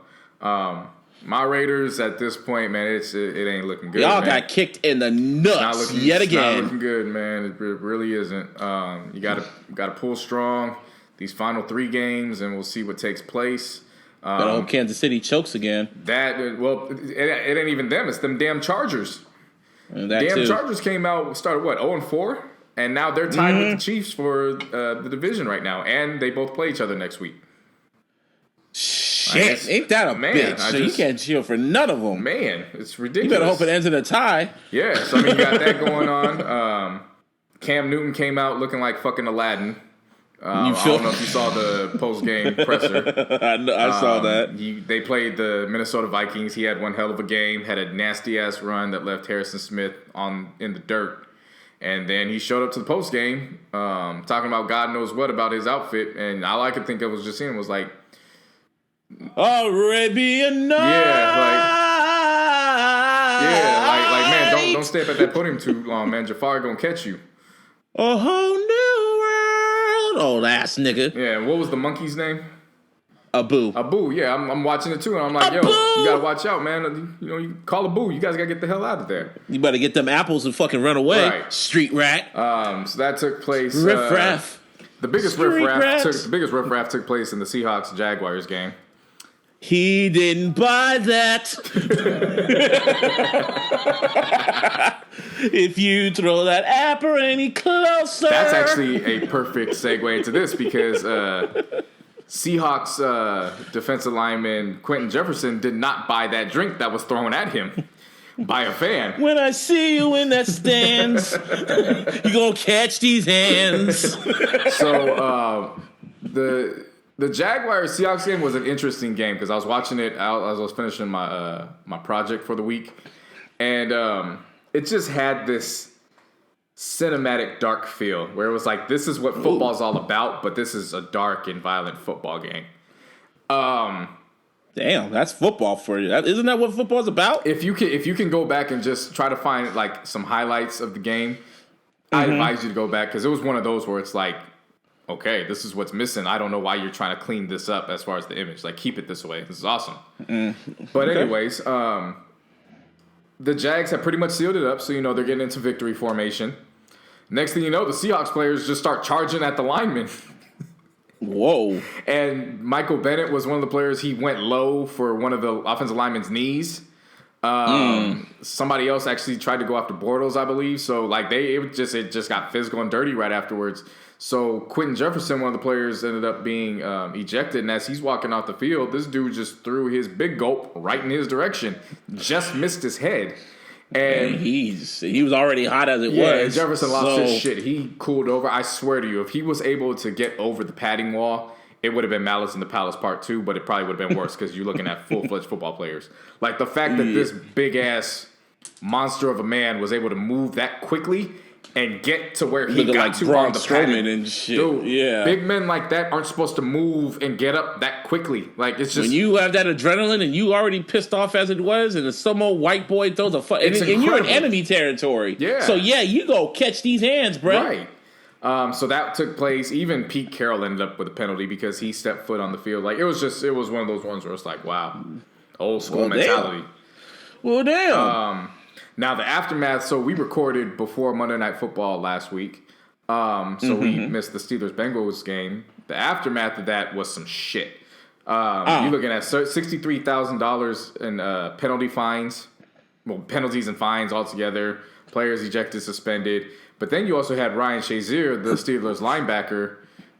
When he laid that hit, everybody for the most part thought we just saw somebody become paralyzed right before our eyes. Oh, yeah. I remember. I saw that hit. Yeah. He knocked him the fuck out. Yeah, so he went for the hit. Unfortunately, the way it went, his helmet went first, and so his head slammed into the body. And when he hit the ground, all he did was roll over, and he immediately started reaching for his spine, and that's when the air got taken out everywhere. Yeah. So he actually had season-ending spine surgery to try to repair everything. Good news is that they said he has some filling. It's going to take a while, obviously, but it's at least on a good point. The Steelers hosted the Ravens last night and won. They clinched the AFC East. He actually FaceTimed his teammates from his hospital bed, so at least that it'd be a good sign there. Speaking of the Eagles, even though they lost Carson Wentz, they clinched the NFC East, so they have a playoff spot secured. Yeah, bittersweet. Very bittersweet. Yeah, like no joke, he literally sacrificed his ACL for that division title. Like that's their backup is Nick Foles. So the backup's Nick Foles, 10-10 record as a starter, so it could go. I say you guys had a good season. It's not over. You never know what could take place, but at least taking place with their star young quarterback, it's not going to take place. Just be glad they don't got Brian Hoyer. Yeah, there's that too. Then you had Steelers safety Mike Mitchell. So of course, after everything took place, you had Juju Smith-Schuster, who's the wide receiver for the Steelers. You remember that hit he put on I forgot his name from the Bengals. Vontaze. Remember that hit he put on him, and he ended up getting suspended for that. And it made Antonio Brown yell out, I'm paying his fine, karma. So they interviewed Mike Mitchell about it, the safety. And basically he was like, at this point, I don't even know what the hell we're playing. Like, I don't know if we're playing football or not. Like, it's to the point where it's like I got to ask the wide receiver, are you ready for me to hit you right now? You feel me? And then, they need to start wearing flag football. Yeah, that's what Ryan said. At this rate, we're going to flag football. And then what made it all funny to me was that he threw so much shade at Andy Dalton because did you hear about the interview? Okay, so in the midst of this, he threw shade at Andy Dalton because he was basically saying, I'm the one that gets fined and penalized for Andy Dalton throwing a bullshit-ass ball to his tight end. Because 2 years ago, he threw a horrible ball that was to his tight end, Tyler Ennett. And, of course, he didn't catch it, and Mitchell was there to lay the wood. And he ended up having to be taken out the game. No, we're talking football here. You know what I'm saying? Like, I know, but skip all that. This is football talk. Laid the wood, laid the hammer down. And so he was the one that got penalized for that. So he called Andy Dalton out like, this bullshit. I'm getting penalized because your quarterback sucks. For real, man. And he's not wrong. And Hasselbeck was one of the analysts that was very critical of his style of play. And so he turned around and he's like, and Hasselbeck's an asshole. I do a lot for the city of Cincinnati. You know what I'm saying? Like, that's, my brother's out there at school still. If you want to talk about, dirty players, why don't you come see what I really do for the people out there? And he took it to heart, and I was just like, you can't say one thing wrong about what he said. So you really can't. Yeah, that Roger Goodell finally got his contract extension. Yeah. This is leading to a lockout, bro. You heard it here first on the iLLogical Sense podcast. $100 million for 5 years. $200 million, $40 million a year. Jeez, what? For those who don't know the significance of that, Steph Curry signed a damn near identical contract this year to stay with the Warriors, and he's the one that's playing. There's about to be a lockout soon, bro. Yeah, this is about to be a lockout in the next few years. That's a lot of money for. I hope the Niners just win something before then. Yeah, but that's a lot of money for that shit. The Cleveland Browns, they fired their executive vice president. So it took how long to do that? Right. So they're 1-27, 1-28 now. After shout out to my young bull Devontae Adams because he showed his ass yesterday, especially with the game-winning touchdown. So they're 1-28 after that game. It was either between the executive VP or Coach Hugh Jackson. Now, this is where you're going to really start scratching your head and that's when you just say, oh, yeah, y'all are the Cleveland Browns. This is what you do. The VP solely relied on analytics. So you're familiar with Moneyball in baseball, right? Yeah, of course. Okay. That's exactly what they tried to apply with football. So when they drafted their quarterback this year, they weren't looking at it from the standpoint of, does he fit the system? Are his intangibles good? No. What they ended up doing was just looking at the numbers. And by looking at the numbers, they were like, you know what? His numbers are identical to Drew Brees when Drew Brees came out of college. So he has the potential to become the next Drew Brees. What? No. And don't do not only were they doing that, Hugh Jackson was not allowed to be consulted for draft picks. He was not allowed to be consulted for free agents. What? He was not allowed to be consulted for any trades. He was just basically told, just go out there and coach and we'll do the rest. What kind of bullshit is that? Right. And the final straw, which of course I said, a month ago, was when the Browns thought they had a trade in place with Cincinnati and they hung up the phone and celebrated instead of calling the league office to get the paperwork in. And that ended up being the final straw. Hugh Jackson did not talk to him for a week or two. And it just got to the point where it was one or the other. And the Browns were like, yo, we going to go with the football head. And from what the reports are saying is that the people in charge of all these football signings have no background in football whatsoever. They're just the numbers guys.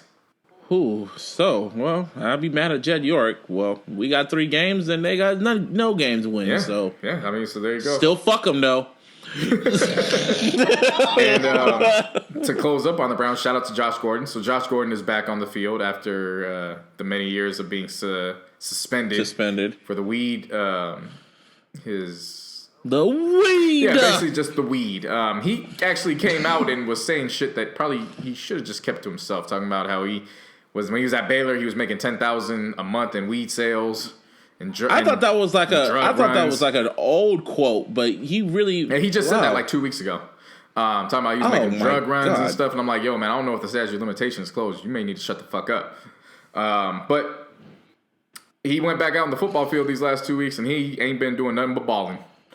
Which is shout out to Josh. It makes it sad, but it makes it that much more intriguing because he just clearly appears to be that athlete. There is just you can take 2 years off, and then when you come back, it ain't no big deal.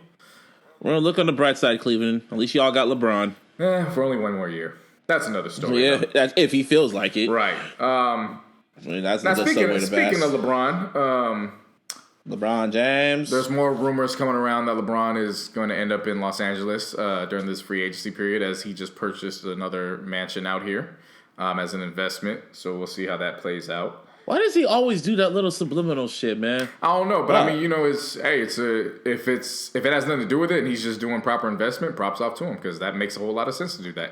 No, he's not. He's probably most likely, if shit goes bad over there, which he's most likely for all intents and purposes, they could win and he's likely still gone. Like, it's just he still hasn't gotten over that letter from Dan Gilbert. He really hasn't. He has not referred to Dan Gilbert by name.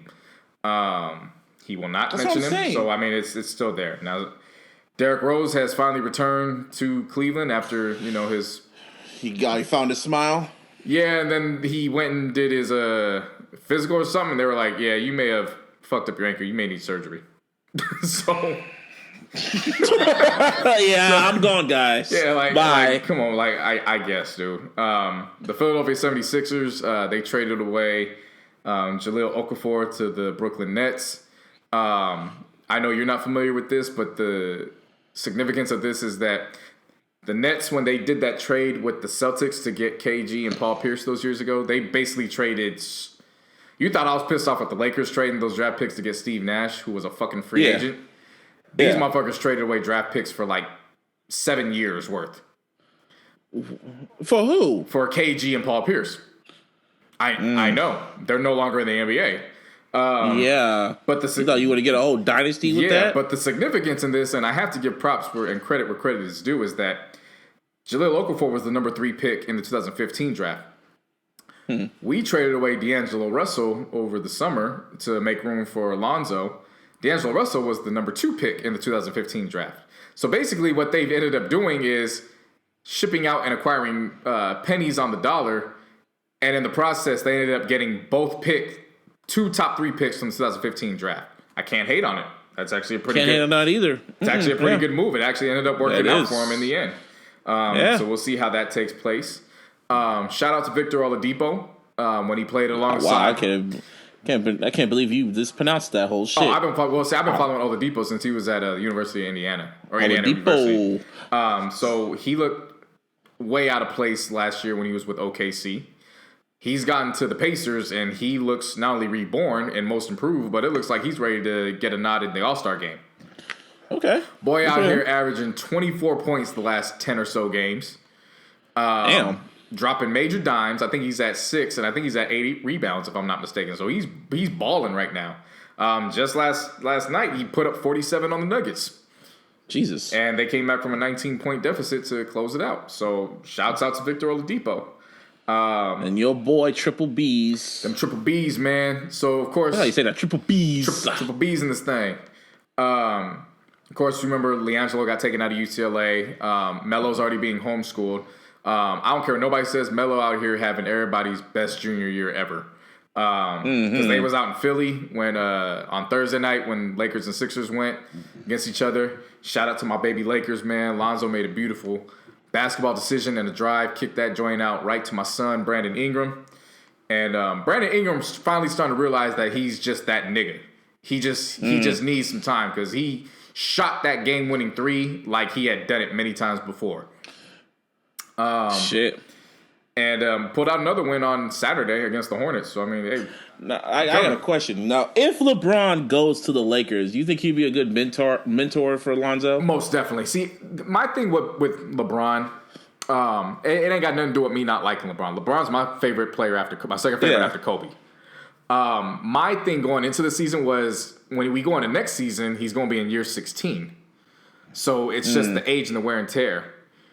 But if you've been seeing this motherfucker ball for the last 2 months, he ain't slowing down for shit. Dog, it ain't even about slowing down. He rewound time. Yeah, it's crazy seeing this shit. He's a living, breathing 2K fucking player, dog. For those who don't understand, has a better 3-point field goal percentage than Steph Curry right now. This season. I think that last finals game got to him. You could tell it did. Dog, he is dropping 27, 7, and 7 so effortless. He just put up a triple-double yesterday. I mean, that's regular for him. Like, it's just so effortlessly at this point. He does it like, and I remember I read somebody, that's just him going at 80%. Yeah. So, like I don't even look like he's going full speed. So because he knows he's going against peons in the East. Right. So, I mean, for me, it was all based on that. Now, as I told many people before, we just needed to wait on heel LeBron to come through, and then we'll see how it goes. Heel LeBron has fully arrived, and when I saw what he said to the Bulls fan, yeah. Magic, you need to do what you need to do to get that salary cap situated. You need to promise him a position in the front office when he retires. Do whatever you need to do, because when he told old boy who was heckling him, you may want to be quiet because your girl out here videotaping me, you bum. I was like, oh man, heel LeBron is here in full effect. Get him to LA. Imagine when LeBron retires and he's gonna have like 3 jerseys retired. First in Cleveland, then the Heat, and then maybe LA. Ah man, maybe. Don't get my hopes up. Don't get my hopes up. Hey, it could happen. I can only hope. Like in Angels in the Outfield, it could happen. Yeah. But back to Triple B's. Okay. Jello and Mello are actually, they signed on with agents, and apparently they're close to signing a deal to go ball out in Lithuania. Yeah, so Triple B's is about to be Triple B International. Triple B International. And all I got to say about that is, again, everybody laughed at the fact that they were selling these. LeVar he's kind of set a precedent, trying to tell these kids, you don't need to go to these fucking colleges. You don't need to go to the NCAA. I tried to tell cats they were going to end up changing the game, and everybody kept laughing. Oh, you can only do so much. No, the power's in your hands if you're the one that's balling. And he's absolutely right. If you're the junior or senior coming out of high school, and you have all these letters of interest from all these schools, they don't have the power. You have the power. Exactly. So you can do what you want and what you feel you need to do. I'm telling you, in the next 10 or 15 years, we're going to see a full overhaul with the NCAA. Well, hopefully. So speaking of heels, then getting this wrestling shit. Yeah. I don't talk about wrestling that much because, that's some nerd shit. I have a whole show fucking devoted to that. Nerds! But this made big news, man. So WWE superstar, cruiserweight, and one of the first black cruiserweight champions from what I know, Rich Swann, this black ass nigga, got arrested over the weekend for a domestic dispute against his wife. What kind of domestic dispute? He got charged with battery and false imprisonment. And I'm like, shit. And what makes this worse is that he's supposed to be on Raw tonight, and he's supposed to have a number 1 contendership with some nigga for the Cruiserweight Championship. And now, because of this shit came out, and the full police report came out saying he got into a full-fledged argument with her after a match he had, and they, he was grabbing her arm, put her in a headlock, from what eyewitnesses are saying. Damn. And then they were in the car, and they hit a pole, and all types of shit. And he got arrested in the mugshot. He looks like a grimy-ass nigga, too. But it's fucked up because when you see he has his happy face and his theme song is, can you handle this? Can you handle this? Can you handle this? Damn. Well, he couldn't. Yeah, he can't handle the jail cell. So WWE has a 0 tolerance policy when it comes to domestic disputes. So they suspended him indefinitely until the whole case gets settled. And pretty much at this rate, he's gone. Damn, and that sucks because he was one of the wrestlers I liked on 205 and other cruiserweights and shit. So, shit. Damn. I mean, well, damn, Vinny. He gonna get that call from Vince, and he's gonna have 2 words for him. You're fired. Basically, and then to wrap up sports, Oklahoma quarterback Baker Mayfield won the Heisman this year. That's actually a significant victory. He's the very first walk-on to win the award, so major props to him. For him. I don't know if you saw because I made you before we got on. Boxer Stephen Smith's ear was nearly split while he was fighting Francisco Vargas. No, I'm not being overly dramatic and exaggerating. No, his ear was legit split and it was dangling. They had to call the fight. And some, people just kept yelling out, "Yo, when did Tyson step in the ring?" So there's that. Yeah. Man, Warren Moon, he is being sued for sexual harassment by his assistant at his sports marketing firm. Wow. More details will be coming from that. Okay, well, there's that. That's sports. Wasn't as long as y'all hope, but we still got a few music that dropped. So should we focus on Metro, not Big Sean, Metro Boomin, or should we talk about Migos? Because that Migos shit was too damn long. Yeah, we'll go with Migos. Yeah, so Migos and Quality Control, that shit was 30 tracks. I honestly thought it ended at 20. So I didn't even get to the last 10. Let me look at it just to make sure, because I could have swore it was 30 tracks. It's 30. It's 30. I'm looking at it right now. Yeah, 30 tracks, and you know me. I already did the Chris Brown challenge, so that's 45 tracks too many. This shit's 30, and ain't gonna be no challenge to this, because I tried listening to them, but with Migos, you already know what you're gonna get with them, and it literally sounds like a bunch of culture leftovers. That's what it sounds like, and a bunch of throwaways. Pretty much. The highlight record, there really was no highlight record. Maybe the one with Cardi, like Yeah. And you know, of course, Ashtray was the one that Yeah, that's gonna be that's gonna be the only single that comes out because they're gonna film a video for it and shit. Right. How was that Nicki record? Because I didn't listen to it. How was she rapping? Trash. Surprisingly, it'll last. It was good enough. So it's not gonna leave me annoyed or anything like that. I mean, I don't personally know because I don't know what you're looking for from Nicki besides it's because if you're not telling me it's not trash, so it's kind of reasonable. I mean, it's typical, but at the same time, it's not anything to get mad about. You know what I'm saying? It's just there. It's good enough to not get pissed off about. Okay, well, that's basically what that is. If y'all got like an hour, how long is it, like an hour and 45 minutes? If y'all got like an hour and 45 minutes, y'all can listen to that bullshit. Yeah, or just break it down into, or just put it into a track list. Playlist. You mean playlist, or and like a playlist and just put it on shuffle. These are one of those albums. That's it's a compilation. Like I said earlier, I completely forgot Lil Yachty was Quality Control until I was going through this. Yeah. But other than that, it was whatever to me. That whole album was one big ass whatever. Yeah. So, and surprisingly, Big Sean and Metro Boomin decided to drop an album out of nowhere. Oh man, I was double or nothing. I was pleased with this project. Project worked for me. Yeah, like the only person I was very about it. I wasn't expecting much, so I mean, it exceeded my expectations. I'm good with it. But it seems like everyone on Twitter has this vendetta against Big Sean since he supposedly he did subliminally diss Kendrick, and everyone was waiting for him to respond to Kendrick, quote unquote, after Humble came out, because everyone's thinking that the whole hook on Humble was directed towards Big Sean, which I still don't get or understand to this day, because it's like when I hear that song, I don't think Big Sean. I know Big Sean says "little bitch" or all that other shit. Little bitch, hold up, bitch, hold up, little bitch. But I don't know. It's just I don't get this beef between Kendrick or Big Sean that people want to see happen, because we know it's gonna be really, really fucking lopsided. Unless all of a sudden Big Sean goes Super Saiyan, which, I mean, it's a long shot, but I've seen stranger things occur. He could go Super Saiyan and Kendrick could still diss him in one bar. I mean, but yeah, you know what I'm saying? This is hip hop, so it's just it's just dumb to me. It's just Twitter trying to make it happen. But anyway, the album itself is alright.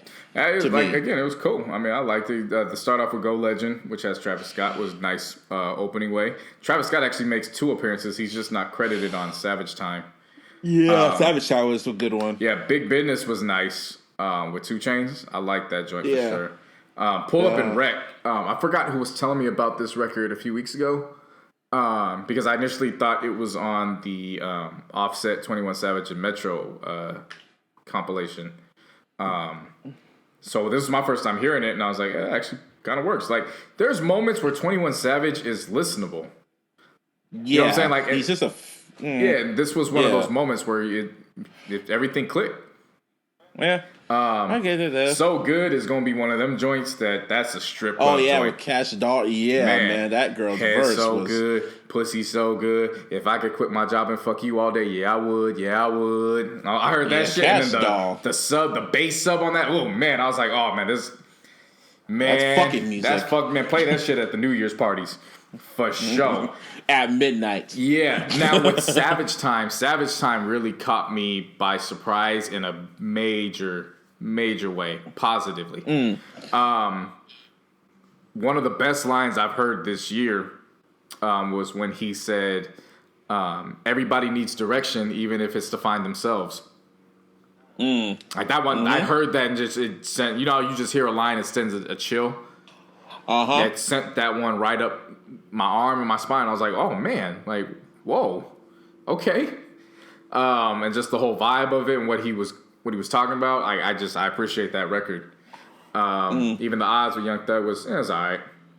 And then from that point, after Savage Time, it's that's when it kind of went blah to right. me. After that track, it kind of just went blah. Right. I mean, no one asked for this album. No one really cared to. I mean, Big Sean just wanted to see if he could do it. After I decided, came and literally went. That album really came went.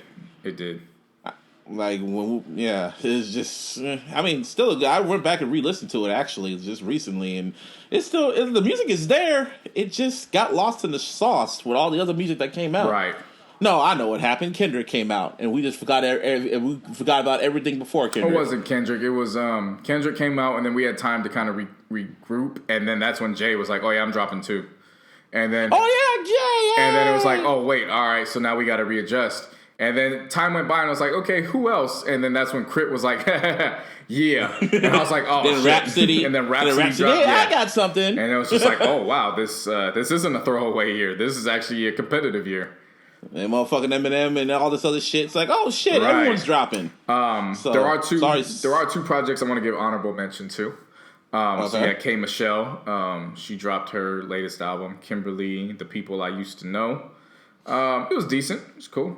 I was in the beginning of listening to it, but I got sidetracked. There's actually, I shouldn't say 2. I found the 3-man weave.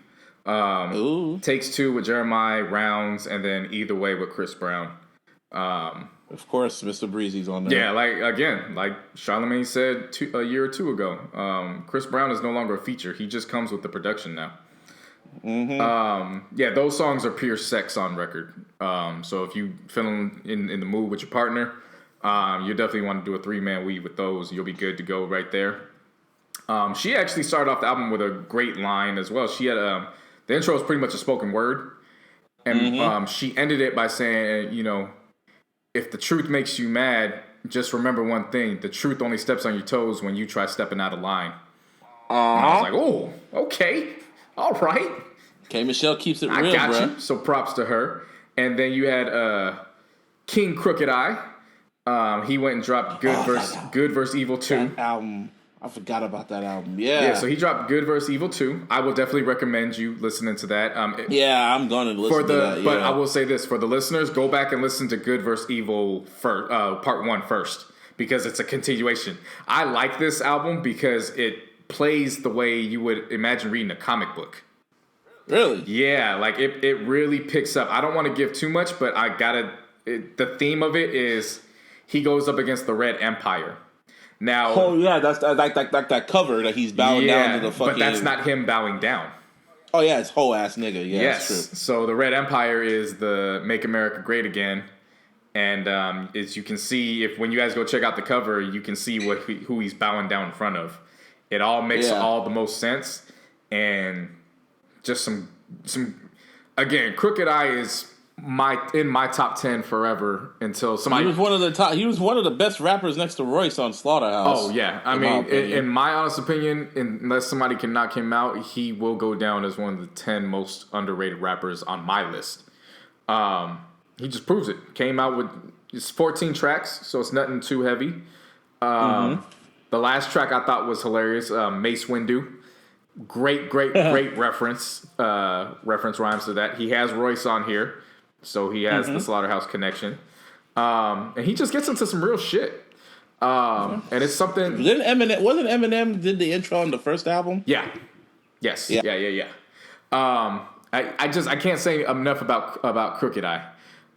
Especially if you're like me and you kind of followed his career starting back from I don't even want to say from Death Row, back when he was DPG with Daz, and he was first coming out, and then led to him being on Death Row. He just went from a complete gangster rapper to what he is now, which is he's well versed. He's versatile, and again, this track list reflects that. So shouts out to King Crooked for sure. Now it's time to get ready for next week's drops, man. Yeah, well, first, let's just worry about this week. Like from Thursday, Friday, Saturday. Man, we got, Thursday, we got Star Wars. Episode, is it episode 8?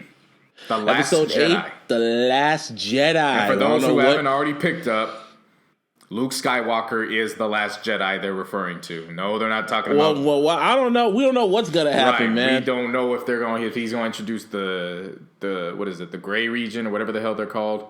We don't know if he gonna die. We don't know what's going to happen. I mean, the movie premiered and critics are coming out giving it great reviews, and spoilers are lingering around. So be careful, be mindful. If you don't want to get spoiled, don't look at nothing. I've avoided everything pretty much. So, honestly, how do you still feel about The Force Awakens? I liked it. I'm still I'm not. They basically bit off of part 4. I mean, I know that's what Edgar tells me. That's what Edgar tells me. But it's like I haven't watched it in a minute, and I'm very indifferent about it because, like I said, after Return of the Jedi, the end. I mean, the thing of it is that Rogue One is definitely better than The Force Awakens. Well, the Rogue One is a spinoff, right? But so it's still better than that. But people hated that movie. That's kind of crazy. People hate everything. It's just they have this. I'm telling you, man, nerds are the biggest. You just cannot. Critics. You cannot please nerds. You can't. Yeah, I like Rogue One. I really did like Rogue One. I say nerd far from a derogatory term. I'm a nerd when it comes to a lot of topics. You're a nerd when it comes to topics. So I'm not saying that. I'm just saying in general, you can't please nerds. They're hard to please. Exactly. They're right next to hip hop fans. Oh, hip hop fans are extremely fickle. And not country, just rock. Man, those niggas. Shit. But episode. But I will say this: when you compare Force Awakens to that of the previous trilogy opener, which was part 1. You mean episode 1, the one that doesn't exist? Yeah, this is like, come on, man, you can't. Well, of course, it's light years ahead of it. It's of course I'm excited. It's fucking Star Wars. Now, I will say this: if they're going to pretty much do a replica of the original trilogy again, of Return of Empire Strikes Back, yeah, then this one is going to be the one where it's like, okay, this was wow. Yes. Wow. Yeah, just wow. Flavor Flav boys. Wow. Wow. Like I don't know because I know because next year the Han Solo movie's coming out, so that's what they're doing every year. There's a Star Wars movie coming in. Even after they wanted to bridge that gap, so that way they weren't there wasn't pressure to put out the trilogy year after year after year. So what they did was they just wanted to give you some spin-offs in between. Yeah, they said they're still going to give us there's going to be another trilogy after this one wraps up. I hope which so. Is like, I mean, you have the no. I just wanted to just let it. Hey, I know Disney wants to make its money. Disney out here throwing the bag. So Disney wants, Disney gonna get. Yeah, Disney throwing the absolute bag because the Avengers trailer came out. That's going to be saw that trailer. Yeah. That's just a teaser trailer. Yeah. That's going to be epic. And Coco out there making money, which you should see, by the way. Bring a tissue. And just I was told that. I was told Coco was very good. And I'm like, the last 10 minutes, nigga, if you don't get misty-eyed when you watch those last 10 minutes, you don't have a soul. And that's all I'm gonna say. Well, damn. That movie, I don't know how Disney does it, man. They're the empire. That's what they are. Like, just imagine the Death Star with Mickey Mouse ears on top of it. Oh, that's Disney. The empire. And then, yeah. And then that Saturday, we're seeing Hove. I'm excited. Yes. Extremely excited. Extremely excited. I just want to, man, that's going to be up. He's going to be in Oakland. He's been doing I've still avoided everything. I really just want to be surprised about how this shit's going to go. So, fourth time seeing Hove. He is 47. It's going to be epic. Your black ass will be right next to me. Hell yeah. And then Saturday, and that Sunday, you're going to go to the Sunday night game, which is pretty much win or die. Yeah, that Cowboys-Raiders game has got a whole bunch of playoff implications on it. And I will be there behind the scenes. You know what's crazy? It's going to be my first game back in a full calendar year. Oh shit! You're gonna be working behind the scenes? I thought you actually gonna be sitting in the stands and shit. No, when I go back to Raiders games, it's to go hang out with my folks. You know what I'm saying? Like, I'm not there to sit. You know, going back there to work. Yeah, going back there to be with my folks. Okay. This is the first game. The last home game last year was Christmas Eve, This is the final home game of the season, and it's basically a week early from the full 365. But it's been a full year now since I've been back, so I'm excited. Hey man, everything always comes full circle at the end of the day. Yeah, definitely. So we got M. You gonna piss me off? We got Star Wars. We got Hove, and we got the beautiful football. thing is that we have 48 hours or so to take a break in between Thursday and Saturday. Yeah, we do have that, pretty much. so yeah, we got some time to take and let stuff sit in. Yeah, pretty much because M's gonna piss me off. So. I'm just gonna sit there laughing at you with the you know the laugh. Yeah, as soon as you first walk on water, you're gonna start laughing. As soon as walk on water, it's just gonna be.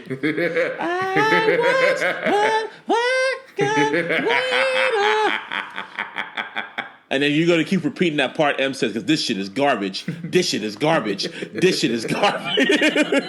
That's what he says on the song. I'm very interested to hear how this is gonna sound. How is he gonna do this? Yes, overall definitely, but I'm very interested to see how Fresher fits in this.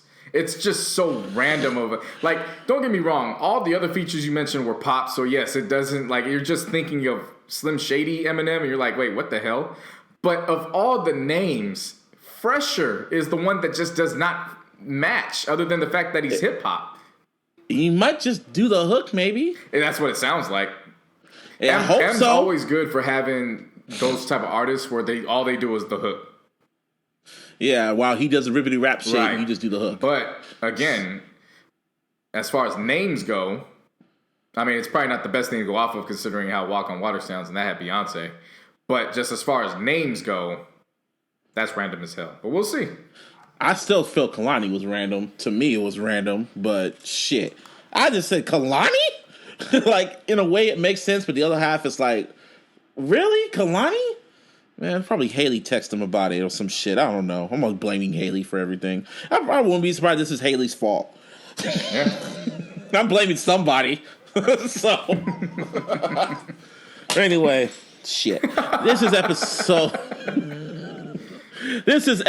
69. So damn breaking shit before the album even drops. Yeah, it's just a prelude of what's to come, man. Anyway, this is episode 69 of the Illogical Sense podcast. 69 in the back of my mind. Oh man, I went back before we go. I went back and listened to Epiphany again. We gotta appreciate T-Pain when he's still here. We really do. There's a lot of people we need to appreciate, especially music-wise. We really gotta appreciate T-Pain because Epiphany, 10 years later, just like Love Hate. Good Lord Almighty, you can drop that shit now. And it's gonna be number one. Yeah, well, hopefully he does a concert. He does a concert. Doesn't postpone you until the next year. Oh, Tyrius, I need them hands, my nigga. I need them hands. Yeah. Anyway, this was episode 69. I hate that nigga. Catch y'all later. And fuck Jed York.